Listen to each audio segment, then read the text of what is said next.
Olá, pessoal! Sejam muito bem-vindos no podcast 1818.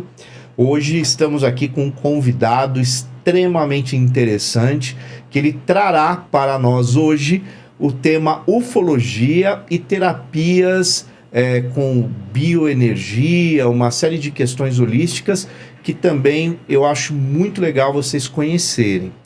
E para tanto, eu já vou pedir para vocês se inscreverem no nosso canal, deixar os seus comentários, não se esqueçam do like e compartilhar muito. Quanto mais vocês compartilharem, melhor para o nosso projeto e, claro, nós agradecemos muito. Então vamos lá para mais um episódio do 1818. Oi pessoal, eu sou a Clara Lambert, estamos começando mais um episódio do podcast 1818, espero que vocês estejam tendo uma boa semana. E hoje nós temos um assunto muito legal, que o episódio com o Fred, que quem não assistiu vai assistir, que tá muito bom, teve um retorno muito legal, muito positivo, então a gente viu que é um assunto que vocês gostam muito, então a gente trouxe mais pra vocês. Exatamente. Então, Vlad, você pode por favor se apresentar pro pessoal que tá assistindo? Claro, me chamo Vlad Corrêa, sou terapeuta, ufólogo, e sou natural de Chapecó, Santa Catarina, sou chapecoense. Então estou importado aí, diretamente lá de Santa Catarina, vim parar aqui em São Paulo, capital, e vim aqui contribuir aqui com o canal para enriquecer mais ainda aí esse conteúdo que sempre o canal está disponibilizando para vocês, para a audiência, para que vocês possam expandir mais a consciência, entender um pouco mais o que está acontecendo aí no nosso mundo. É isso. Bom, primeiro, ufologia é um tema interessantíssimo e hoje cada vez mais está sendo falado, né? Eu sou da época onde era raro conseguir material. Na verdade, o material que existia eram revistas, uma fita ou outra VHS, e isso quando tinha ainda, né? Porque antes do VHS não tínhamos videocassete em casa, né? Não tinha recurso. E era muito difícil ter acesso. Hoje, nos canais fechados, você tem um monte de documentário, canais que só tratam isso, porque o assunto hoje é muito presente na sociedade. Então, eu quero entender um pouco, Vlad, como que hoje você é terapeuta, você tem todo um trabalho voltado para isso, mas você também, como ufólogo, tem um trabalho de pesquisa, de trabalho muito intenso sobre isso. Isso começou na sua infância? Isso despertou mais tarde? Como é que foi tua infância lá em Chapecó?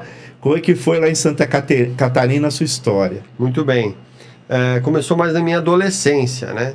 Então, com um grupinho de punk rockers, né? A gente tinha em comum, assim, um gosto pela música rock, então a gente andava em grupinho naquela época. E acabamos topando com o presidente de um sindicato, na época, acho que era dos hoteleiros, se não falar a memória, né? E esse senhor, que já era um adulto, né? Ele veio falar com nós, adolescentes ali, eu vi que vocês gostam de coisas diferentes, né? A gente estava estudando outras artes, assim, místicas na época, porque curioso, adolescente é curioso, sempre, né? Sempre. E aí ele falou, olha, eu tenho interesse em estudar, assim, ufologia, né? Estudar discos voadores, extraterrestres, tá? E a gente, poxa, uma coisa diferente e tal, não sei o que, a gente ficou interessado, então vamos organizar, vou ajudar vocês e tal.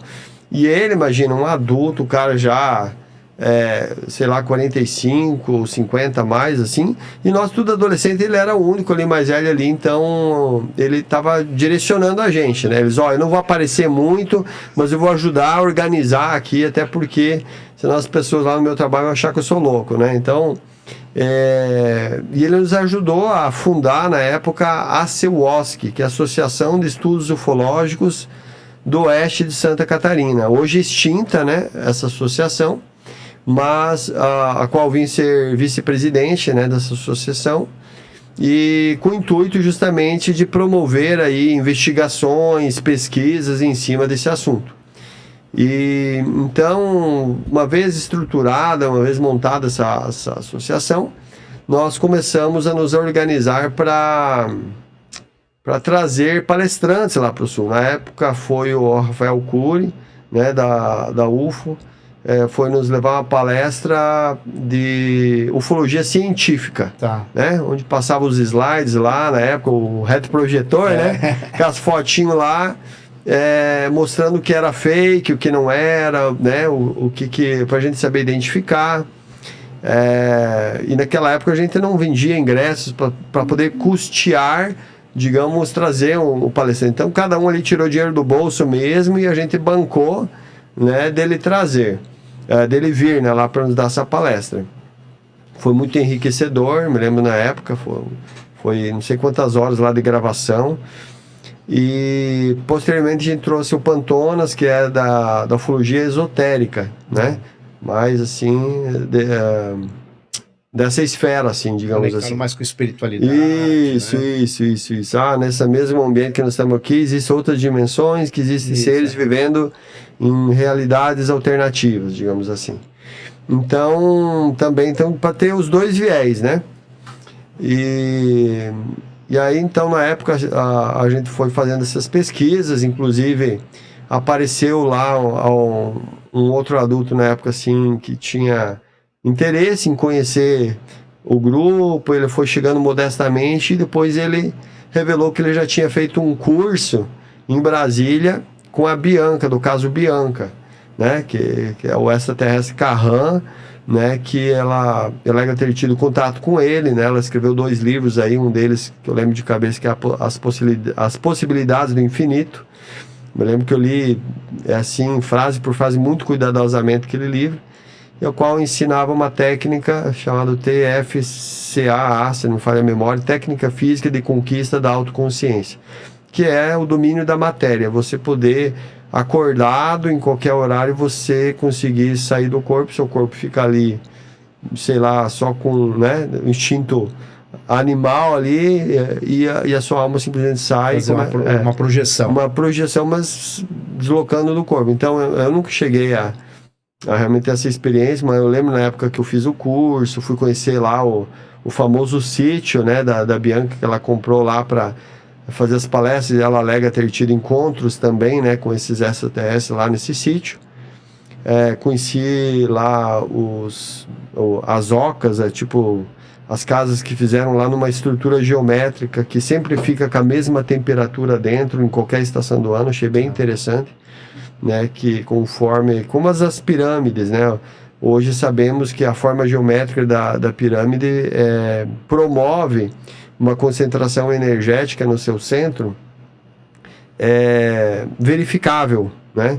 Que dá para você submeter uma experiência e você realmente ver que tem algo diferente, né? Como o pessoal às vezes brinca, pega proporcionalmente a geometria da pirâmide e coloca numa pirâmide de plástico acrílico aqui e coloca um quadrado de acrílico aqui do lado e coloca um pedaço de carne nos dois. Aqui em 2 dias está igual a carne, e aqui no quadrado está já preta, a carne já está apodrecendo. Então, o que manteve essa carne fresca, sendo que, né, estão na mesma temperatura, mesma exposição a ar, a temperaturas, enfim. Então, existe esse quesito também, geometria das coisas, né? Mas, voltando ao tema, foi os contatos que eu tive previamente. E dentro da CEOSC, lá em Chapecó, Santa Catarina, a gente fez algumas incursões, né? A gente pegou e foi assim, conforme a gente sabia de pessoas que tinham tido algum tipo de contato, ou visual, ou mesmo assim, de ver frente a frente um ser, né, de outro planeta. Então a gente ia lá para pesquisar, entrevistar, né? E inclusive numa dessas incursões a gente foi verificar um senhor que deu uma entrevista na televisão, e até em nível nacional aquela entrevista veio a público, porque aquele senhor era um colono morando no interior e não tinha rua assim de trânsito que passava na casinha dele lá no meio do campo. Estradinha de terra. Estradinha de terra, exatamente. E no meio da noite ele viu luzes passando pelas frestas da parede dele. E ele, pô, aqui não passa carro, o que é isso aqui? Aí ele foi ver se era a lanterna de algum vizinho, alguma coisa. E ele foi lá e tinha um pequeno lago, né, atrás da casa dele. E do outro lado do lago ele viu um ser com uniforme como se fosse de astronauta. E estava carregando como se fosse um animal dele. Não quero errar aqui se era uma cabra, se era um porco, não lembro. Mas eu só sei que ele disse que quando viu lá, ele estava com a espingarda dele lá fora, né, ele começou a atirar na direção. E aquele ser só se abaixou, disse que colocou a mão ao lado da cabeça, se abaixou e subiu num facho de luz. E isso ele deu na reportagem, né? E ele estava recontando essa história para nós, falando que dias depois dessa reportagem, veio uma equipe lá com câmeras e equipamento lá para entrevistar ele também, mas que falava uma língua que ele não conhecia bem. E daí ele não sabia dizer que língua que era e tal, ele só soube dizer que usavam algumas camisetas onde tinha 3 letrinhas. Ele falou, tinha 3 letras, e tava a letra C, a letra N e a letra N. 2 letras N. Então a gente já deduziu, né, que tinha repórteres locais, né, ou sei lá, que vieram de capitais, assim, né, de alguns estados, e foram lá para entrevistar esse senhor.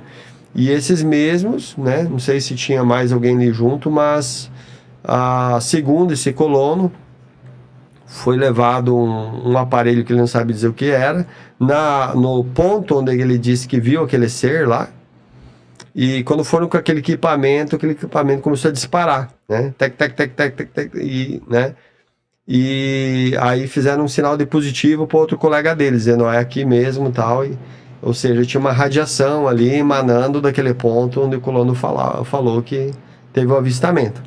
Então começamos a fazer essas incursões, um lugar próximo a Chapecó, Volta Grande, ou Curva da Ferradura, que é ali na região de Guatambu, Caxambu, ali próximo a Chapecó. E fomos lá para também, vimos um livro, na verdade, nem sei se ainda existe, se tem como achar em algum lugar, que se chama Onde Nasce o Arco-Íris. E na capa, assim, tem uma rocha com uma poça d'água nessa rocha e um arco-íris saindo da poça d'água, assim, saindo dali. Então o cara conseguiu fotografar isso, né? E aí o cara no livro relata sobre avistamento de bolas de fogo, que havia pirâmides, né, ali naquelas terras, e a gente, aqui perto, vamos lá. Inclusive na época até o filho do prefeito lá da cidade foi junto com a gente, fazia parte do grupo. O pai dele, inclusive, o prefeito, nos levou até nas terras lá, levou o grupo lá. E a gente levou barraca, acampamos lá, fazer vigília, né? E o dono da terra falou que realmente havia bolas de fogo circulando entre as árvores, né? Algumas noites. Ele chamava de Mãe Douro, né? Isso, que era a lenda da Mãe Douro, né? Desse dá vários nomes, né? Vários nomes.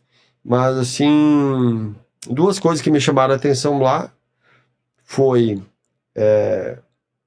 uma pedra, uma rocha, que talvez você conseguiria abraçar né? Assim, abraçar ela, só que essa mesma rocha, ela estava fatiada, como se fosse com laser. E eu posso dizer porque eu vi. Não foi alguém que me contou, eu vi. E estava assim, lavrada, né? Cortadas em, sei lá quantos, era 6, 7, 8, assim, em forma pentagonal, né? Então tinha 5 lados, cada como se fossem cristais gigantes, assim, sabe? E eu achei muito interessante isso, porque estavam todos eles cortados e apontados assim pro nascer do sol. Essa foi uma coisa que me chamou muita atenção. E cravados na terra, não sei quanto para baixo da terra estava, né, cravado dentro, mas as pontas estavam para fora. E fora disso, achamos só as ruínas das pirâmides, que eles explodiram achando que tinha ouro lá, alguma coisa dentro, sei lá, riquezas, né? Na ignorância as pessoas lá explodem, né? Mas também na vigília da noite nós tivemos um avistamento de um objeto voador não identificado, que estava no horizonte, né? Como se fosse no horizonte do lado direito, e estávamos olhando para o céu quando vimos um objeto piscar muito forte lá no horizonte, e nós falamos, olha, algo piscou lá no horizonte. Quando falamos isso, terminamos de falar, que deu uns 3 segundos essa fala, já piscou aqui em cima da gente. Gente, aí, como a gente falou, primeiro os outros que não viram olharam para cima e todos flagramos piscar aqui em cima. Gente, eu também vi, olha ali e tal. E terminamos de falar, mais 3 segundos estava no outro extremo do horizonte, no lado esquerdo.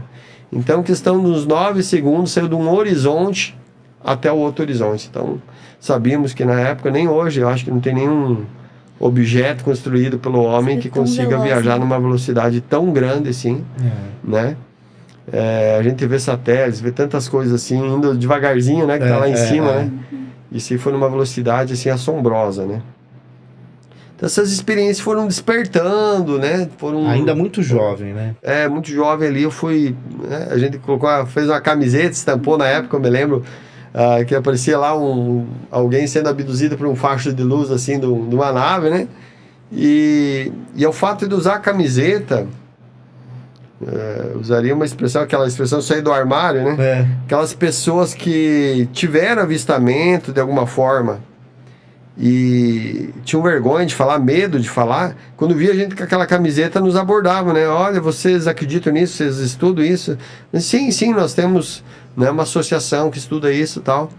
Então eu posso falar com vocês que eu nunca falei com ninguém. E as pessoas começavam a relatar coisas que viam à luz do dia, tipo no crepúsculo da tarde. Tem um parque lá, um parque assim com muitas árvores, uma cobertura bem grande de árvores. E essa senhora, essa mulher falou assim, olha, estava eu e minha filha, jovem, no crepúsculo da tarde.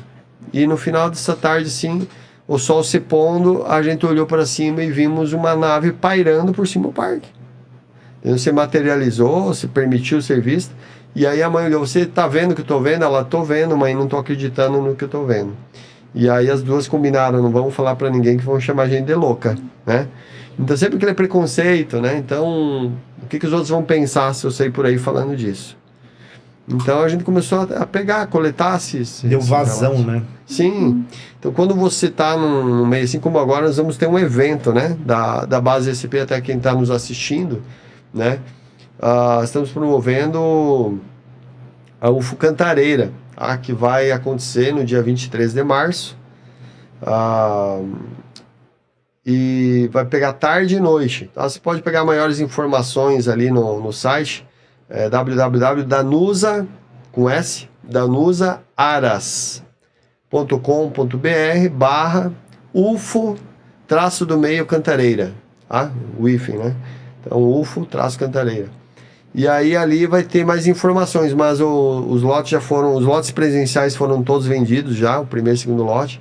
E abrimos agora no terceiro lote com também um número limitado, por causa da conexão na internet, para assistir online, para quem quer participar assistindo remotamente, tá, gente? Então, acelera aí, vai lá no site e garante o seu lugar, tá? Ademais, né, nesse evento mesmo, e eu voltei nesse tema, veja, né, eu te falei que foi quando eu era adolescente, né? Você era Depois jovem. eu tive experiências assim de estudos cristãos, estudos acadêmicos da Bíblia na época, né, teológicos, e acabei deixando de lado essa parte da ufologia e fui me dedicando mais aos estudos teológicos, né, estudando as escrituras no contexto histórico, geográfico, linguístico, cultural, arqueologia bíblica, e fui indo atrás dessas coisas. Isso como autônomo, buscando sozinho? Não, na época tinha os professores, né? Professores não ligados a dogmas religiosos, mas que eles tinham como missão de vida deles ensinar as escrituras num contexto mais acadêmico. Então foi isso uma época lá em Santa Catarina? Lá em Santa Catarina. Eu aprendi muito essa época, cresci muito dentro dessa área teológica e tal. E só que anos e anos depois, né? Recentemente agora, posso dizer, o ano passado, 2023, eu acabei tendo contato novamente com uma ufóloga, né, a Danusa Aras, e comentando com ela, vi alguma postagem delas, eu acho interessante, assim, eu queria, né, até voltar a ter isso como um hobby, ou estudar mais, né, porque é uma coisa que eu já estudei no passado e eu queria retomar, é uma coisa que eu curto, que eu gosto. E aí eu, juntamente com ela, a gente começou né, ela tinha outros contatos, outras pessoas começou a chamar e formamos um grupo, né? E para mim foi uma grande quebra de paradigma começar não só a me envolver com isso, mas promover isso nas minhas redes sociais. Por quê? Porque quem me conhece como talvez o Vlad cristão, professor das escrituras, alguma coisa assim. E como que isso conflita, como isso contrasta com esse tema? Né, porque um lado fala que existe um planeta só habitado, né, existe só uma realidade, e outro lado fala que nós temos vida em muitos outros planetas, outras realidades, outras situações, né? Então, o que me fez, digamos assim, enfrentar essa quebra de dogmas e me expor publicamente sobre esse tema. E essa semana mesmo eu recebendo no privado mensagem de pessoas que me conhecem muitos anos e me perguntando, Vlad, o que é isso daí que você está postando? Por que você está falando isso daí? O que é isso daí? Entendeu? E gera um desconforto, né? Porque te tira da zona de conforto, tipo, como que eu vou lidar com essa informação? Como que eu vou lidar com essa realidade? Então, se tem uma ideia, vou dar um spoiler aqui. Lá no evento vai alguns médicos que tratam pacientes que foram abduzidos e que têm implantes neles. Então, não é falácia. Tá lá o implante, e aí? Você vai dizer o quê? Tá debaixo da pele da pessoa e não tem corte cirúrgico para introdução daquele implante. Como foi introduzido lá? Que o que se conhece até hoje é corte cirúrgico para implantar qualquer coisa da pessoa por corte, né? Assim, debaixo da pele, né? Diferente de outros que é por, né, via traqueia e tal, mas assim, no pescoço, atrás do ombro, no braço e tal. Tem que ter um corte, né, dentro da nossa tecnologia. Mas a tecnologia deles nos mostra o quê? Que primeiro, não precisam de corte. Eles conseguem, através da tecnologia deles, interagir com a nossa matéria e simplesmente vibrar a nossa matéria numa velocidade que consegue, enquanto está vibrando, pôr um outro objeto lá e depois para de vibrar, a nossa matéria volta a vibrar na velocidade normal e fecha, digamos assim. Então essa é uma das formas de introduzir algo. Segundo ponto, já foi constatado que uma boa parte desses implantes, até onde consegue se mensurar, emite pelo menos 2 ondas de rádio. Para que servem essas ondas? Não sei. Quem pôs lá mede como isso, ou se recebe em tempo real, ou se vem depois um outro momento, abduz de novo e coleta as informações, né, que foram armazenadas nesse implante. Outro viés também, outra questão. Aí vai lá, se tira, vamos tirar esse implante, vamos tirar para fora. Tira lá, para de funcionar o implante, não emite mais as ondas de rádio. Parece que funciona pela circulação sanguínea, alguma coisa assim que ativa esse implante e mantém ele ativo. Outro ponto, vamos lá analisar, né, os componentes, do que é composto, né, esse implante. Vai lá, o que compõe esse implante não está na tabela periódica. E aí? O que você vai dizer? Poxa, então toda essa soma dessas coisas, né, os padrões encontrados, né, vão ser comentados e falados lá nesse evento da UFO Cantareira, então, com pessoas que trabalham com pacientes que chegam, tive uma experiência assim. Outro viés também, hipnose, né? Vamos ter lá o Saga, que é como diz os gaúchos, lançou um baita, né? Um baita de um hipnólogo, né? Entre outras formações que ele tem. E que vai falar sobre pessoas que ele tratou ali, que ele submeteu à hipnose, que a pessoa conseguiu acessar áreas do cérebro que não estava conseguindo acessar de forma consciente. E nesse acesso de áreas remotas do cérebro, a pessoa acessou a experiência da abdução. E aí é complicado, né? Aí você tem que fazer outras sessões depois para a pessoa conseguir lidar com o que ela vai ver. Quando submetida pela hipnose, vai ver os seres, vai ver a experiência que ela teve, e algumas são traumáticas mesmo, a ponto da pessoa, se não for feito um trabalho bem feito pelo hipnólogo, a pessoa não vai saber lidar com aquilo, pode ficar em choque, pode ficar sem rumo na vida, sem saber como viver dali para frente. Destruir, né, a pessoa, né? Então, diria assim, um exemplo que talvez a pessoa pudesse encontrar algo sobre isso. Um filme que eu gostei muito, um filme documentário que eu gostei muito foi Contatos de Quarto Grau, né? Camila Jojovic, né? E eles usam vídeos, né? Vídeos reais da psicóloga que filmou os pacientes dela submetidos a uma hipnose, né? Uma regressão hipnótica. E cenas, metade da tela interpretada pela atriz, né, Mila Jojovic, que interpreta a psicóloga, né, naquele filme documentário. E é muito forte, porque você vê coisas ali naquelas imagens que foram colocadas junto, imagens reais, que você não viu em nenhum lugar no YouTube. Até hoje não tem nenhuma imagem como aquela no YouTube, em qualquer lugar, que mostra o que mostrou ali naqueles vídeos. Extremamente fortes. E até tem uma advertência, né, no início do filme, dizendo para que se tem estômago forte, assista, senão, né. Mas enfim, só para expor como que hoje não é só uma crença, uma falácia. Hoje você tem subsídios, você tem coletado material, né, para poder comprovar muitas testemunhas, pessoas de reputação inegáveis, né. Hoje está se abrindo, a NASA está abrindo arquivos, o governo americano. A França já faz tempo, né, que já reconheceu a existência, né, dos OVNIs, né. É um país que tem isso já dentro do seu governo já há muitos anos. Então, teve o espaço aéreo invadido, né. Então, tinha mais como negar, né. E diante disso, eu queria chegar nesse ponto, é que eu me vi que em 2023 teve tantas aparições, parece que deslanchou, sabe? Todo mundo filmando o céu, filmando coisas, fenômenos inexplicáveis nos céus, filmando, saindo da água, saindo do meio do mato, saindo de tudo que é lugar, de dentro do avião, a pessoa filmando, tá uma enxurrada tão grande de filmagens amadoras, principalmente assim, pessoa com o celular na mão, com a câmera, e que não tem mais como você pegar e fugir desse assunto.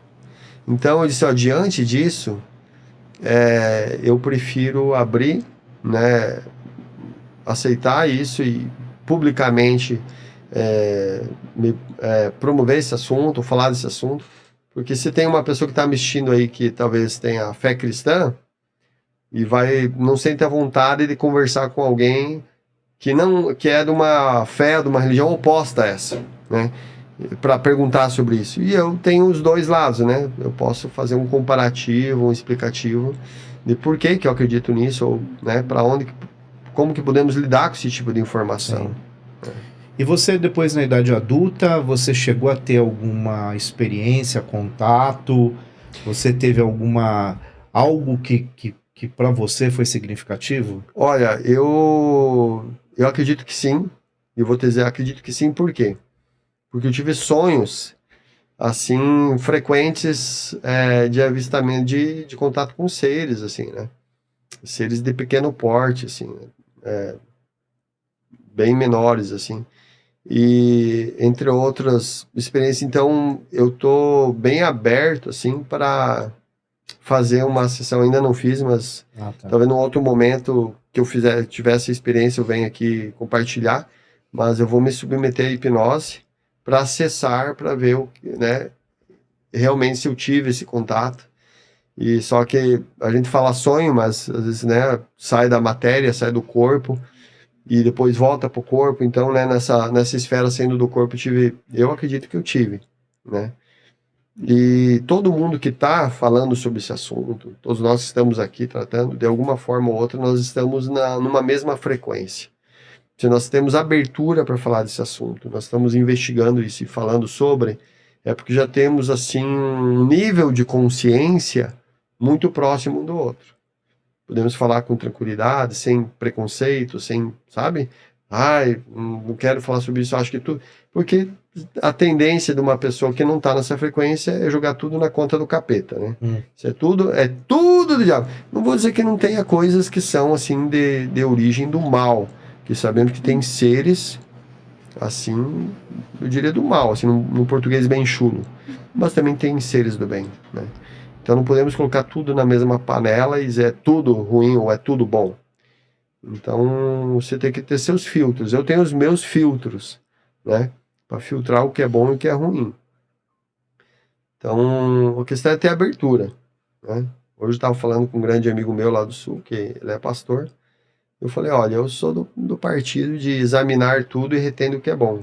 A própria Sagrada Escritura não fala isso, né? Examinar tudo e retendo. Eu tenho um filtro bom, então, o que eu acho que é bom para mim, esse filtro, e eu ouço tudo, analiso o que é bom para mim, eu seguro o que não é bom, né? Deixo de lado. Eu acho que é a maturidade da pessoa fazer isso. Tem pessoas que não têm esse filtro, não tem filtro nenhum. Tudo que fala a pessoa acredita, então aí já vai para os extremos. A proposta da base SCP é ser uma ufologia de centro, nem da extrema-direita, nem da extrema-esquerda, do centro. Então, para a gente ponderar todas as questões, ter um equilíbrio, sabe? Analisar dados. Analisar dados, né? E aí, Conhecer as pessoas que Sim. fazem os relatos, até para ver, né, como que a pessoa se apresenta para o mundo, Sim. porque tudo influencia, né? Tudo tem uma relação. Às vezes você pega uma pessoa que já tem um perfil de não muita credibilidade, então isso também é um fator. Tem outras, como você mesmo disse, são pessoas de muita credibilidade, desculpa, e por vezes não colocaria o nome numa condição de exposição que poderia até prejudicá-la no trabalho. Sim, sim, né? sim. A gente sabe disso. Existem algumas áreas profissionais que é muito fechada, há muito preconceito quando você sai ali Sim. daquela redoma, né? Exatamente. E a ufologia é um tema que ao mesmo tempo desperta muito interesse. Algumas pessoas gostam muito e pesquisam muito, e tem outras que ridicularizam, banalizam, né? Então é aquilo que você falou, são os extremos que a gente tem que buscar um equilíbrio, né? Porque nos relatos a gente sabe que tem também muito relato que não é real, Exatamente. que é fruto de uma imaginação, mas a gente sabe que tem relatos que começam a entrar no campo do aquilo não se justifica, né? Aquilo não se explica. E aí eu acho que é onde o interesse vem, a pesquisa vai se aprofundar, né? E eu acho que esses mitos em relação até essas coisas de fora do espaço e tudo mais, ETs, vem muito da parte midiática, né? A produção cultural sempre usou ou como artifício de medo, ou de um lado muito do extremo, que é, no caso, tô até com a blusa do ET, que é tipo, ele é um amigo, então nunca teve uma... Até a forma como se tratava desse assunto era ou, eles são vilões, eles são isso, ou eles são seres inferiores, bonitinhos, que eles vão chegar igual o Galinho de Quiliro. Eu adoro esse filme. Mas, tipo, eles são bonitinhos, os ETs ali, sabe? Então, acho que a mídia teve um papel muito relevante nessa parte. Ou você tem que temer, ou você... eles estão... É muito ridicularizado, algo muito infantil, sabe? Eu vejo que as pessoas às vezes até colocam um comentário depois do podcast que vai sair pro ar. Não, porque eles são isso, eles são aquilo. Eles, no plural, eles colocam tipo como se fosse uma raça só. E colocam tudo num pacote. São todos greys. São todos, né, reptilianos. São todos... Não, existe uma pluralidade grande de raças. Entendeu? Então, não dá para dizer todos são isso, todos aquilo. Eu acho que é muito... É ser pretencioso, é você julgar sem ter base, sem ter conhecimento de causa. Então, não fala o que não sabe, né? E o pessoal não quer saber, só vai lá e... Comenta. Só comenta, só cospe lá um comentário, sabe, inútil, dá pra dizer. Então, e eu até combati alguns comentários dessa num outro podcast, diz, eu tô vendo que aí alguém da audiência e tal, e tá comentando isso, gente, não é tudo, não é todos, que os ETs, isso não é os. Então fala, né, tal raça, tal, soube disso, a pessoa só joga qualquer coisa que vem na cabeça, né, infelizmente. Mas nós temos aí pessoas assim muito dedicadas hoje a estudos minuciosos, até como você falou, né, profissionais, ela tá falando, os profissionais não querem se expor, então quando fala, procura falar com propriedade. Sim. Nós temos aí na base SCP, nós temos um médico psiquiatra, então quando ele comenta, ele vai falar, ele vai procurar falar de pacientes dele que tiveram alguma experiência como essa, traumática, ele vai falar com conhecimento de causa, né? Não vai falar da cabeça dele aleatório, né? Nós temos o Roberto Munhoz aí, o Betão, né? Se estiver nos assistindo aí, Betão, que é uma biblioteca ambulante, então o cara, se falar qualquer assunto, qualquer experiência que relata, ele vai se falar, sim, aquela lá que aconteceu em tal lugar e tal. O cara tem um conhecimento exímio da área, né? A Danusa Aras aí, que é a nossa ufóloga mestra aí, que, né, vem com muito conhecimento ufo-arqueológico, né? Então escreveu um livro aí também, que um livro ficção, mas que ao você ler assim tem muito sentido as coisas que ela escreve num livro, que falou ficção para dizer que é ficção para satisfazer, digamos assim, os críticos, mas ao ler o livro dela você vai pensar, isso que é muito possível que aconteceu, ou muito passível de acontecer. E temos o Fred, né, que o Fred é um publicitário também, que tem um canal dele, que também promove, né, essas questões ufológicas e tudo mais, compartilhando os conhecimentos dele. Formamos um grupo bem eclético, né, onde que podemos, eu como terapeuta, dentro da bioenergia, porque quando você fala frequência, energia e vibração, né, que é uma das técnicas que eu tenho formação, e eu utilizo mais para equilibrar o campo de energia humana, para promover cura, transformação. Então a pessoa não gosta muito que fale sobre a palavra cura, que tem muita... Não, isso é um termo, só os médicos podem utilizar. Não, mas é um termo, transformação. Estou me retratando aqui, termo, né? Promove transformação por quê? Porque nós temos energia no nosso corpo. Então quando você vai lá e dá a mão para alguém, dá um choquezinho na mão, pá, o que é essa energia? Da onde que apareceu, né? É tirar a camisa e começa a lá. Tem uma ciência que estuda essa energia. E essa energia de vibração, frequência, né? É uma coisa que nossos co-irmãos extraterrestres, digamos assim, eles se utilizam com uma proeza muito grande. Né? Uma espaçonave que está retida aí dentro dos Estados Unidos lá, eles... Né, alguém que lá de dentro saiu lá de dentro da pesquisa e trouxe esse relato daquilo que ele viu lá dentro, que era ultra secreto, falou, olha, uma das naves lá tem pelo menos mais de 3 frequências interagindo entre elas. Há uma frequência que mantém a estrutura da nave, outra frequência dentro da nave para manter digamos assim, a atmosfera necessária para aquele ser ficar lá dentro sem estourar o corpo dele, sem arrebentar o corpo dele, então fica vibrando numa outra frequência. Tem uma outra frequência para movimentar a nave para dar propulsão, né, na nave. Então mais de 3 frequências assim, separadamente, assim, cada uma vibrando uma frequência para uma função específica.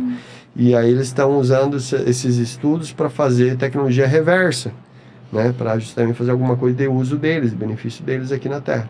Então, e essa frequência, quando você começa a estudar um pouco, você começa a entender que se você vibrar alguma coisa, acelerar a vibração de alguma coisa, você pode talvez colocar a mão dentro do copo, interagir com o vidro aqui, tirar e o copo não quebra, né? Se conseguir manipular qual é a frequência que mantém a estabilidade da matéria desse copo. Então, você manipulando isso, você consegue interagir com a matéria. Outros como fazem a telecinese em português, Telecinese. né? Que movimentar objetos, né? Então, simplesmente vibrando ou emitindo uma frequência, a pessoa move, e move mesmo, né? Se praticar bastante, ela consegue promover uma emissão de frequência do corpo. E aí eu mesmo, por exemplo, eu consigo fazer emissão de frequências através de uma foto da pessoa. A pessoa me manda uma foto dela, eu consigo entrar na frequência do campo eletromagnético dela, o campo de energia dela. E se a energia dela não está bom, eu consigo ajustar a distância. Isso é um estudo, uma ciência, que você começa a entender que o seu corpo tem polaridades, como um ímã, positivo e negativo. Então, um corpo deitado de uma pessoa, da metade do corpo para cima é positivo, metade para baixo é negativo. Nos dedos tem positivo e negativo. Se você sabe isso, você consegue manipular pontos de energia distribuídos no corpo e você consegue sincronizar a energia dessa pessoa, balancear a energia dessa pessoa. E aí entra outros viés, outros termos, né, como as pessoas usam um sistema luta e fuga que temos no cérebro, que é o sistema... Nós temos 2 sistemas coexistindo, né, o sistema luta e fuga e o sistema reparo, descanso e digestão. No sistema luta e fuga é o que utilizamos no dia a dia, para você correr, lidar com os negócios, pensar rápido, né, atividade cerebral muito ativa, energia para os braços, para as pernas, né, e vem lá das antigas, onde as pessoas usavam essa energia, essa adrenalina, para caçar, para fugir de uma presa. É sobrevivência, é o modo de sobrevivência, ótimo, bem citado, modo de sobrevivência. E quando chegar ao final do dia, naquela, né, depois da caça ou de fugir de algum animal selvagem, era para entrava automaticamente no modo reparo, descanso e digestão, onde repara as microlesões musculares, traz o descanso, o relaxamento para o corpo, e a digestão que tinha sido parada de digerir para dar energia para as pernas, para os braços, para o cérebro, volta novamente para o estômago e começa a digerir novamente, terminar de digerir os alimentos. Nós vivemos uma geração que a grande maioria não desliga. Ela acorda no luta e fuga e vai dormir no luta e fuga. Vive debaixo de estresse, tensão, cobrança. E não desliga, sabe? Você vai dormir pensando no que tem que fazer amanhã, preocupado com as coisas, com as contas, com isso, com aquilo. E o cérebro não desliga. Você dorme e vai dormir às vezes tarde, até pegar no sono custa, e quando pega no sono, aí acorda no outro dia, por mais que a pessoa diz, não, mas eu durmo até às 9, durmo até às 10 da manhã, mas daí acorda cansado, parece que um caminhão passou por cima, né? Não é um sono reparador. Então não é a quantidade de horas, né? Desculpa os profissionais de saúde que falam, se dormir 8 horas por dia tá tudo bem. Não é só dormir 8 horas por dia. É dormir num horário bom, certo? E horário bom eu digo, até das 9 horas, entre 9 e 10 horas, o último trem pro sono 10 e meia. Por quê? Porque das 9 a 1 hora da manhã, para cada 1 hora de sono, equivale a 2 horas de sono reparador. Das 9 a 1. Então das 9 a 1 nós temos o quê? 4 horas, né? Então são 8 horas de sono reparador. E a partir da 1 hora da manhã, 20 minutos de sono reparador. Da 1 às 2, 20 minutos. Das 2 às 3 da manhã, mais 20 minutos de sono reparador. Então é muito pouco, não repara. E tem também a questão de desligar a chavinha na hora desse sono, que deve ser sono reparador. Uma parte da técnica que eu aplico dentro da bioenergética, eu faço uma sincronização do sistema nervoso central da pessoa. Em São Paulo eu atendo aí, tem uma clínica aí perto do Tatuapé, que às vezes a pessoa quer presencial, eu vou lá. Tá. E aí eu sincronizo o sistema nervoso central, consciente com inconsciente. Fazer o Tico conversar com o Teco, né? E aí, fazendo isso, aqueles arquivos mentais que estão entre eles dois, entre o consciente e o inconsciente, eles são removidos. E aí a pessoa, num único balanceamento, ela consegue desligar essa chavinha do luta e fuga. E ela automaticamente entra num estado de relaxamento, de recuperação. Uma das primeiras perguntas, eu pergunto para a pessoa, quanto tempo que você não vai no banheiro? Como é que você vai no banheiro? Eu vou a cada 3, 4 dias. Não é o certo é ir todo dia. Por que não está indo? Porque você está mais no luta e fuga do que no reparo, descanso e digestão. E aí o intestino começa a ficar preguiçoso. Então ela tem que voltar a ter esse equilíbrio energético do corpo, esse balanceamento, que está envolvido as emoções juntas. Aí entra outro viés. As pessoas estão tratando traumas aí na ufologia de experiências de abduções, mas também tem os traumas causados por um emocional, pela ausência de uma inteligência emocional diante das adversidades da vida. Então, quando a pessoa não sabe lidar com o emocional, com as situações que lhe acometem, são criados instantaneamente arquivos emocionais ou arquivos mentais negativos e são alocados no inconsciente da pessoa. Por que no inconsciente? Porque é lá onde fica registrado 100% de tudo que te acontece, desde a tua concepção e da barriga da sua mãe, do ventre da sua mãe. E o teu consciente, eu não lembro mais, eu já perdoei o fulano, estou bem com isso, no teu consciente. Mas no teu inconsciente aquilo não está resolvido, e tanto não está que quando uma situação muito semelhante àquela acontece na sua vida, que tem cores, odores, sensações térmicas, um ambiente parecido com aquilo, aquelas mesmas emoções que se viveu lá atrás, vem elas tudo voltam na hora, voltam tudo na hora, e é o que chamamos de psicossomático. Psique, soma, vem da mente para o corpo, somatiza, se expressa no corpo. Aí a pessoa, estou com uma dor no joelho, estou com uma dor nos ombros, estou com rigidez nas articulações. Vai em tudo que é médico, faz tudo que é exame, não aparece nada. Nada sai nos exames. Por quê? É da psique. Aí chegou o cara, a pessoa para mim, eu já fiz 70 sessões de fisioterapia e tô aqui, com o meu ciático arrebentado. E eu ruim que só diz, deixa eu ver, posso filmar? Ruim, né? Eu vou filmar, tenta alcançar a mão no chão aí, fica de pé e tenta. Mas dói muito, abaixa. Ruim. Lá a pessoa chorando de dor. Tá bom, agora deita na maca aí. Fiz duas aplicações da técnica, agora desce na maca. Vai, tenta encostar pra ela, a pessoa. Gente, isso o quê? E não tô sentindo uma dor, encostar os dedos, né? Abaixar até embaixo. E aí, cadê o ciático? Cadê a dor? Cadê o... não, mas isso é... Então, algumas coisas, né? As profissões de fisioterapia, entre outras, ajudam muito, e ajudam mesmo. Mas outras que são de ordem psicossomática, não adianta você tentar resolver de fora para dentro um problema que tem que ser resolvido de dentro para fora. Você tem que remover aquelas fichas que estão lá bloqueando o seu corpo. E se você não, o que você não resolver no campo das emoções, você vai ter que sim resolver no campo físico, no seu corpo. Ou você vai usar, não vou usar palavrões aqui, mas você vai usar psicotrópicos.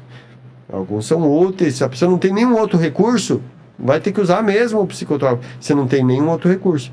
Mas tem outros recursos que a pessoa pode utilizar que dispensa os psicotrópicos, né? Ansiolíticos. E que a pessoa aplicando de uma forma saudável vai resolver o problema dela, resolver na causa, na fonte, aquilo que está trazendo para o corpo, aquilo que está somatizando o corpo. Então a pessoa vem para mim, então eu posso parar de tomar. Eu não sou médico, eu não posso dizer para você parar. Mas eu digo, converse com o seu médico e começa o desmame. Você não está fazendo tratamento comigo? Então, está tomando 2 comprimidos por dia, fala para o seu médico, vou fazer uma experiência, fazer um tratamento alternativo, corte um. E veja como é que o seu corpo reage, se vai continuar. Use o remédio para dormir, veja se você está conseguindo dormir com uma cápsula só, ao invés de 2, enquanto está tratando comigo. Depois vai meia cápsula, até você desmamar tudo e você vê que você não precisa mais daquilo, né? Então, existe a inteligência para você aplicar ali.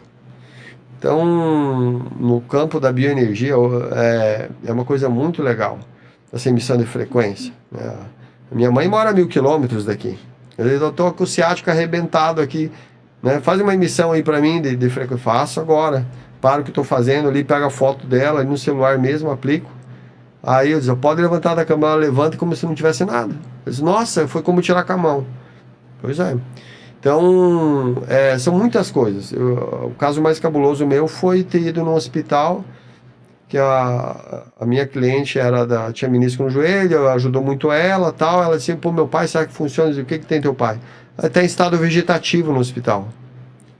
Meu Deus, nunca tratei alguém em estado vegetativo. Eu disse para ela, fui honesto, ou não, a gente já tem. Vamos lá. Eu não sei do que é o alcance dessa técnica. Fui lá, o pai dela lá, né, com a tráqueo aqui, ligado, cheio de eletrodos, ligado nas máquinas. Apliquei, na época eu não sabia me aterrar, né, doava muita energia minha. Aí senti fraco, sentei na cadeira. Eu disse, mas tenho um sanguinho alemão correndo na veia, que eu sou teimoso, vou lá mais uma vez. Fui lá e apliquei mais uma vez, que eu não apliquei. Assim, o cara sentou na mesa, na hora, sentou na mesa, na maca, sentou na maca. Assim, né, e os equipamentos eletrônicos dispararam tudo ali. Ele olhou para a filha dele, olhou para mim assim, deitou de novo. E eu tava ali, eu tinha saído dali arrastado do hospital. Ela jogou meu braço por trás do pescoço dela e me arrastou pro refeitório, comi para me recompor ali. Eu disse, no outro dia vamos vir aqui, vou aplicar mais uma vez amanhã. Chegamos no outro dia, lotado a ala em que o pai dela estava, cheio de médicos, neurocirurgiões, médicos dos outros andares foram lá, parecia uma coletiva de imprensa, assim. E aí todo mundo querendo saber como que o cara saiu daquele quadro, e o neuro dela falando assim, uma distância, como estamos nós dois aqui, falando com a filha, falando, olha, não sei o que aconteceu com seu pai, uma reversão de quadro dessa, em mais de 10 anos como neuro, nunca vi uma reversão de quadro como essa, na história da medicina não tem nenhum relato, nada parecido.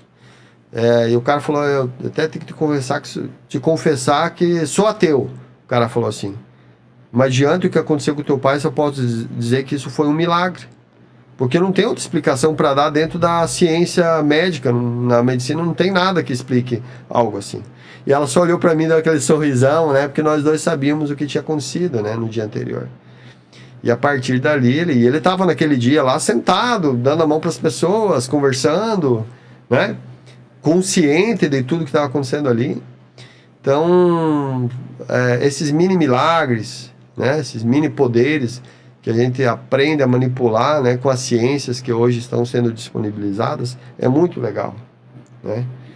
E a origem desse conhecimento da bioenergia eu conheci através de um professor que veio dos Estados Unidos, que ele aprendeu lá de uma equipe de médicos quiropraxistas lá dos Estados Unidos, que o fundador, esse fundador, ele era médico quiropraxista, e ele não segundo, né, você sabe, ele foi nadar no mar e uma onda derrubou ele e teve uma torção no pescoço que nenhum dos colegas quiropraxistas conseguiram resolver.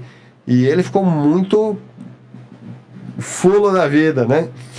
De como que eu, com todos os conhecimentos médicos, quiropraxista, não conseguia resolver, e ficou muito indignado e começou a se perguntar, e ia dormindo com essa pergunta, sabe aquela coisa que você fica se perguntando e o teu cérebro começa a buscar em tudo que é lugar uma resposta, e ele ia dormindo, o que eu tenho que fazer para resolver essa torção do pescoço, o que eu tenho que resolver, o que eu tenho que fazer, e ele acordava com o que nós chamamos de insight, né? Vai lá e faz isso, meta o dedo aqui, outro dedo aqui. Eu disse, por quê? Esse pensamento. Aí ele disse que fazia nele mesmo, ou pegava alguém que tinha uma mesma torção que ele, ia lá e mexia os dedos lá e tal, e a pessoa, movimenta o pescoço, a pessoa, nossa, o que o senhor fez aqui? Tá bom, tá perfeito, a dor foi embora e consigo movimentar. Aí nem ele sabia explicar, né? E aí ele começou a, cada noite, fazer essas perguntas e acordava com esses ensaios, ele começou a colocar na apostila, né? Começou a montar um material. Mas por anos ele deixou isso guardado, não conversava com os colegas dele médicos, porque na época havia muito preconceito também. Como que uma pessoa entra mancando na sua sala e sem injeção, sem remédio nenhum, sai caminhando normal, né? Então, só que quando ele viu que ele ia morrer com esse conhecimento, ele passou para os filhos, e hoje os filhos dele, né, dão curso nos Estados Unidos dessa técnica, né? No decorrer dos anos eu fui fazendo outras formações, né? A última aí foi dentro da terapia de reprocessamento generativo, que eu uso bastante com meus clientes, né? Faço atendimento presencial, mas a grande maioria tudo por videochamada. Até recentemente estou atendendo agora uma cliente lá da Nova Zelândia, por videochamada, dentro dessa terapia. Uma terapia que foi investido mais de R$500 mil para se chegar num resultado melhor possível, no menor espaço de tempo possível. Tanto que uma sessão equivale a 1 ano e meio de um tratamento psicológico convencional em termos de resultado. O resultado que se obtém numa única sessão. Então os resultados são muito expressivos, né? E quem, não sei se posso falar do meu Instagram, a pessoa pode ver lá. Claro. Né? Quiser visitar, vai lá no meu canal no Instagram, Vlad Correa, né? Talvez vai estar na descrição desse vídeo. WLADY, Vlad Correa. A Vlad Correa, você acha no meu Instagram, e lá tem até um depoimento de uma menina que é farmacêutica, com a permissão dela, eu coloquei o depoimento dela, que transformou a vida dela, assim, da água pro vinho, né?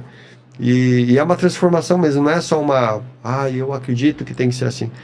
Mudou, ela já não é a mesma, não consegue mais voltar ao que era antes, entendeu? Tá uma pessoa resolvida.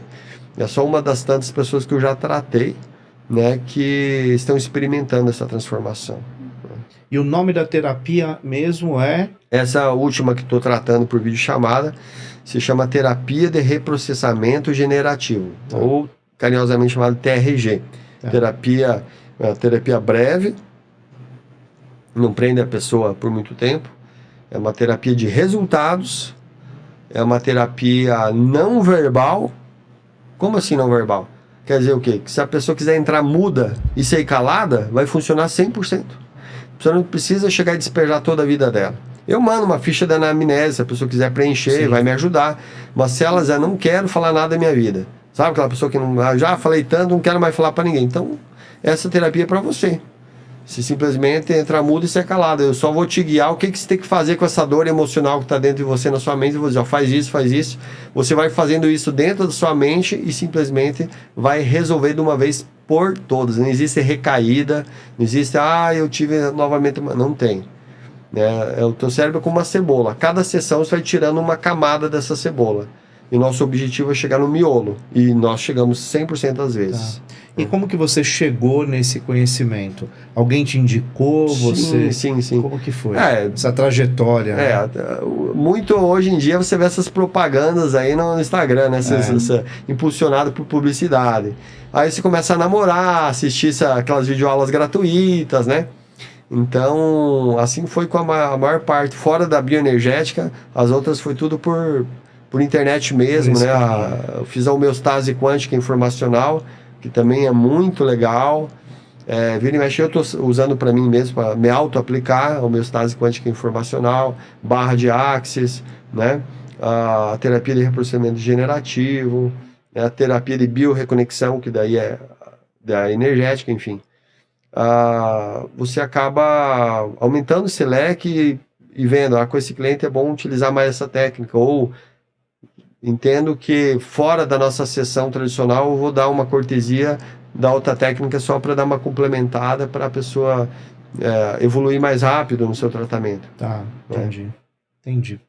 E diante disso tudo, há alguma conexão com a ufologia, a esse tipo de terapia que você hoje trabalha, ou não? Eu diria mais a de biorreconexão. A de biorreconexão, ela trabalha mais energeticamente, por quê? Porque ela entende que o nosso corpo não é só carne, osso, sangue e um espírito lá dentro, né, que governa o nosso corpo. Mas sim tem uma camada de energia. E dentro disso daí, nós estamos usando frequência, energia e vibração, que é o que é usado nas naves para movimentação da nave, para manter a estrutura, que é mantida, né, a estrutura do material bélico, material que é usado nas espaçonaves. Também a questão da energia, por exemplo, frequência. A NASA hoje estuda a emissão de frequência para comunicar com os astronautas na missão a Marte. Então você tem aí, por exemplo, eles estão treinando, em português bem chulo, transmimento de pensação, né? Transmitir pensamentos, transmitir frases, e aí tem o emissor e tem o receptor do outro lado que vai receber aquelas frases. E aí eles escrevem lá, foi isso, que se for lá, foi isso. Então eles estão treinando astronautas para usar isso. Por quê? Porque já é mensurável que o nosso pensamento, ele viaja, até onde conseguiu se medir com equipamentos, 6 vezes mais rápido que a velocidade da luz. Então, chega muito mais rápido. E com isso você tem aí os relatos, por exemplo, de pessoas que tiveram contatos, né? Os partilhantes, né? Que partilham das suas experiências, eles estão falando que simplesmente esses seres chegam e não falam, não abrem a boca para falar. É como você conseguisse ouvir os pensamentos desses seres. Então, aí, o que é emissão de frequência, de uma comunicação telepática que você está mandando ali uma informação a nível de energia, um nível atômico, né? Um nível quântico. E dentro da física quântica, que é o que eu uso e trabalho, então você tem ali uma interação, uma comunicação não verbal também, né? Que você consegue passar informações sem abrir a sua boca. Entendi. Né? Então, é o que esses seres já usam, né, dessa tecnologia. E quando nós falamos de emissão de frequência, aí, por exemplo, até no evento, eu estou querendo falar sobre isso no workshop, que é a mente mestra. Que quando tem muitas pessoas pensando sobre a mesma coisa, você atrai aquilo com uma velocidade muito mais rápida. Então, você pode comunicar, mandar informações ou receber informações, assim, uma força, uma velocidade descomunal, né? Legal. Vlad, fala para nós sobre a sua perspectiva, Deus e tempo. Deus e tempo. Como você define isso? Bom, nós temos o nosso tempo, né? Que é o Cronos, né? O tempo passado, presente e futuro. E é como quando você está numa passeata, por exemplo, no desfile de 7 de setembro. Você está lá, você vê o começo da passeata, você está lá, daqui a pouco passou o começo, já está no meio da passeata. O começo lá à frente já é passado para você, que você já viu. Você está ali olhando no meio. E daqui a pouco aquela metade da passeata já passou, você está lá no fim da passeata, no fim do desfile, né? Do 7 de setembro, lá um exemplo. E já, aquele né, já passou também. Então, o presente lá já passou, passado, futuro, essa é a nossa métrica de tempo. Já de Deus é o Kairos, né? O Kairos é o tempo de Deus, onde que ele, como enxerga de cima do prédio, vê toda a passeata ao mesmo tempo, ele vê o começo, o meio e o fim dessa passeata. Não existe uma linha de tempo como a nossa, que chamamos de passado, presente e futuro. Para ele é tudo uma coisa só. Então, nessa métrica do tempo de Deus, ele consegue ver ao mesmo tempo o Criador. Se você que está assistindo não gosta desse nome de Deus, mas o Criador, ele consegue o quê? Ver nesse mesmo momento aqui, ele consegue ver você nascendo, consegue ver você crescendo, você casando, você envelhecendo, você morrendo. Ele vê toda a sua história ao mesmo tempo. Isso não quer dizer que ele manipula as suas escolhas, mas ele sabe quais são as escolhas que você vai tomar ao longo da sua vida e que vai te levar para aquele fim. Não é que está tudo escrito. Ele tem a ciência das suas escolhas que você vai tomar ao longo da vida, né? Então, ele já viu tudo isso. Então, aí entra a onisciência de Deus, sabedor de todas as coisas, né? Então, nós não temos essa onisciência.